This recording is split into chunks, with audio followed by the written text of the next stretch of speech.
আসসালামু আলাইকুম বন্ধুরা, আশা করি সবাই সুস্থ আছেন। যদি সবকিছু ঠিকঠাক থাকে তাহলে আগামী কয়েকদিনের ভেতরই যুক্তরাষ্ট্র এবং ইরানের সরাসরি বৈঠক হওয়ার কথা। আন্তর্জাতিক গণমাধ্যম সূত্রে এমনটাই দাবি করা হচ্ছে যে সম্ভাব্য যে বৈঠকের স্থান সেটা হতে পারে আবারও ইসলামাবাদ। তবে বৈঠক হয়তো হতে পারে, তবে সমাধানের বিষয়টা মোটেও কিন্তু এত সহজ নয়। কারণ এখানে পরমাণু ইস্যুকে কেন্দ্র করে সমাধান, ইউরেনিয়াম হস্তান্তর বা ইরানের যে কোনো ধরনের ছাড়েই বড় কোনো চুক্তি হবে না। এখানে আর্থিকভাবে বড় আরেকটা মানদণ্ড রয়েছে। দেখুন, যে কোনো ধরনের স্থায়ী যুদ্ধবিরতির চুক্তি বা সমাধানের ক্ষেত্রে ইরানের অন্যতম বড় একটি শর্ত হলো যুদ্ধের ক্ষতিপূরণ আদায় করা। যুক্তরাষ্ট্র, ইসরায়েল এবং এই দ্বিপক্ষীয় হামলায় যে ক্ষয়ক্ষতি হয়েছে ইরানের, তার ক্ষতিপূরণ আদায় করা। আর বিষয়টা মোটেও কিন্তু সহজ নয়। আন্তর্জাতিক রিপোর্ট বলছে যে ইরানের এই যুদ্ধের কারণে $270 বিলিয়ন পর্যন্ত ক্ষতি হয়েছে।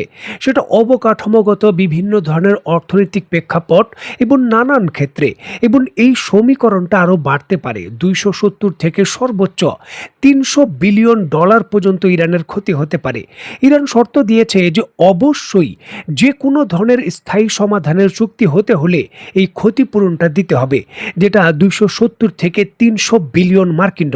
দেখুন, ইরান এই ক্ষতিপূরণ আদায়ের বিষয়কে কেন্দ্র করে অত্যন্ত সিরিয়াস। আর এই জন্যই উপসাগরীয় 5টি দেশ, যথাক্রমে সৌদি আরব, সংযুক্ত আরব আমিরাত, বাহরাইন, কাতার এবং জর্ডান, এই 5টি দেশকে এই $270 বিলিয়ন ক্ষতিপূরণ দিতে হবে, এমনটা দাবি করে জাতিসংঘের নিরাপত্তা পরিষদ এবং জাতিসংঘের কাছে আনুষ্ঠানিকভাবে চিঠিও দিয়েছে ইরান। দেখুন, গত মঙ্গলবার জাতিসংঘের মহাসচিব আন্তোনিও গুতেরেস এবং নিরাপত্তা পরিষদের প্রেসিডেন্ট জামাল ফারেস আলেবেরিয়ার কাছে পাঠানো একটি চিঠিতে ইরানের পক্ষ থেকে দাবি জানানো হয় যে এই সকল দেশগুলো ইরানের বিরুদ্ধে আক্রমণে প্রত্যক্ষভাবে সহযোগিতা করেছে এবং তাদের প্রত্যক্ষ সহযোগিতার কারণেই ইরানের এই 270 থেকে $300 বিলিয়ন ক্ষয়ক্ষতি হয়েছে। সুতরাং আন্তর্জাতিক নিয়মের বাধ্যবাধকতার কারণে এই দেশগুলো ইরানের এই ক্ষতিপূরণ দিতে অনেকটাই বাধ্য। আর তারা কিন্তু আন্তর্জাতিক সহযোগিতার মাধ্যমেই এই ক্ষতিপূরণ আদায় করতে চায়। দেখুন, যদিও জাতিসংঘের মহাসচিব এবং নিরাপত্তা পরিষদের যিনি বর্তমান চেয়ারম্যান রয়েছেন, তিনি ইরানের এই চিঠির জবাব দেননি, তবে এই চিঠিটি অত্যন্ত গুরুত্ব সহকারে যে কোনো ধরনের সমঝোতার ক্ষেত্রে গুরুত্বপূর্ণ বিবেচনা করা হচ্ছে। ইরান এই ইস্যুটিকে কেন্দ্র করে তেমন কোনো ছাড় দেবে না, এমনটাই কিন্তু পরিষ্কার করা হচ্ছে। এখানে বলে রাখা ভালো যে উপসাগরীয় দেশে এই ক্ষতিপূরণ আদায়ের যে বিষয়টা, সেটা পূর্বেও ঘটেছে। 1990 সালের দিকে যখন সাদ্দাম হুসাইন কুয়েতে আক্রমণ করেন, পরবর্তী সময়ে কিন্তু সাদ্দাম হুসাইনের ইরাকের সরকারের কাছ থেকে কুয়েত হামলার এই ক্ষতিগ্রস্ত আক্রান্তদের যে অর্থ রয়েছে সেটা অনেকাংশেই আদায় করা হয়েছিল, যেটা আন্তর্জাতিক নিয়মনের অনুসারেই করা হয়েছিল বলে দাবি করা হয়। সেই অনুসারেই কিন্তু ইরান এখন ক্ষতিপূরণ দাবি করেছে, যেখানে যুদ্ধবিরতির চুক্তি বা স্থায়ী যে কোনো সমাধানে এখন 270 থেকে $300 বিলিয়ন নতুন আরেকটি শর্ত যুক্ত হয়ে গেল।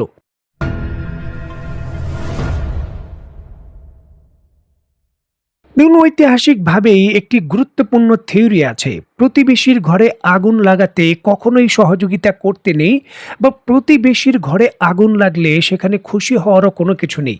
কারণ নিজের ঘরও কিন্তু নিরাপদে থাকে না, সেই আগুন একটা সময় নিজের ঘরকেও কিন্তু গ্রাস করতে পারে, যেটি উপসাগরীয় দেশগুলো এখন হারে হারে টের পাচ্ছে। ইরানে আক্রমণে তাদের বিরুদ্ধে যে সহযোগিতার অভিযোগ বা প্রত্যক্ষভাবে যে যুক্তরাষ্ট্রকে চাপ দেওয়ার অভিযোগ রয়েছে সামরিক হামলা শুরু করার, সেটা কিন্তু এখন হারে হারে টের পাচ্ছে মধ্যপ্রাচ্যের দেশগুলো। বিশেষ করে দুবাইয়ের মতো যে পর্যটকবাহী দেশ রয়েছে, তাদের অর্থনীতির মডেল রয়েছে, তারা কিন্তু খুবই খারাপভাবে ক্ষতিগ্রস্ত। সংযুক্ত আরব আমিরাতের দুবাই তাদের বুরুজ আল আরব যে হোটেল রয়েছে সেটা 18 মাসের জন্য বন্ধ ঘোষণা করেছে। সেটির গুরুত্বপূর্ণ মেরামত এবং অভ্যন্তরীণ সংস্কার দরকার। দেখুন, বড় বড় উচ্চ বিলাসী রিয়েল এস্টেট প্রকল্পগুলো অনেকটাই স্থবির। বিদেশি ক্রেতাগুলো তেমন কিন্তু আগের মতো আগ্রহ দেখাচ্ছে না এবং পর্যটকরা এক সময় এই দুবাইতে যে ভিড় করত সেই ঐতিহাসিক দৃশ্যগুলোও কিন্তু এখন সচরাচর আগের মতো দেখা যাচ্ছে না, যেটি এই দেশটির অর্থনীতির স্ট্যাবিলিটি নিয়ে নতুন করে কিন্তু বড় প্রশ্ন ছুড়ে দিয়েছে। দেখুন, ইরানের ক্রমবর্ধমান হামলা এবং নতুন করে সংঘাত শুরু হওয়ার ঝুঁকি এই মধ্যপ্রাচ্যের বড় বড় অর্থনৈতিক দেশগুলোকে তাদের যে ব্র্যান্ড ছিল সেই ব্র্যান্ড ভ্যালুতে নতুন করে প্রশ্ন তুলেছে। তবে এই ক্ষেত্রে ইরানের তেল কুয়েতের তেল থেকে দ্বিতীয় স্থানে এসে নতুন একটি ব্র্যান্ডে পরিণত হয়েছে। দেখুন, একটা সময় যে ইরানের তেল সাশ্রয়ী মূল্যে বা কম মূল্যে বিক্রি হয় ট্যাগলাইন তৈরি হয়েছিল, নতুন প্রতিবেদন অনুযায়ী সেই ইরানের তেলই ভারী তেল এখন কুয়েতের তেলের পর ওপেক সদস্য দেশগুলোর মধ্যে সর্বাধিক দামি তেলের ব্র্যান্ড হিসাবে স্থান পেয়েছে। দেখুন, এটি ওপেক তেলের ঝুড়ির তুলনায় $8 বেশি এবং ব্র্যান্ড তেলের তুলনায় $21 বেশি দামে বিক্রি হচ্ছে, কারণ হরমুজ প্রণালী দিয়ে এখন ইরান ব্যতীত অন্য কোনো দেশ এত তেল রপ্তানি করতে পারে না। দেখুন, আন্তর্জাতিক রিপোর্ট বলছে কুয়েতের রপ্তানিকৃত তেলের দাম ছিল $124.25, সেখানে ইরানের তেলের তুলনায় মাত্র 25 সেন্ট বেশি ছিল কুয়েতের তেলের দাম। মানে এখানে ইরানের তেলের দাম $124 কাছাকাছি চলে গেছে। দেখুন, যুদ্ধকালীন পরিস্থিতি ছাড়া স্থিতিশীল পরিস্থিতির মধ্যেও ইরানের তেলের দাম রেকর্ড এত পরিমাণ যায়নি। সেটি $50 থেকে $60 মধ্যেই সব সময় থাকতো। কোনো কোনো ক্ষেত্রে চীনকে এর থেকে বেশি ডিসকাউন্ট দেওয়ারও রেকর্ড রয়েছে। তবে এখন ইরানের তেল বলতে পারেন তার ইতিহাসের সর্বোচ্চতম রেকর্ড মূল্যে বিক্রি হচ্ছে।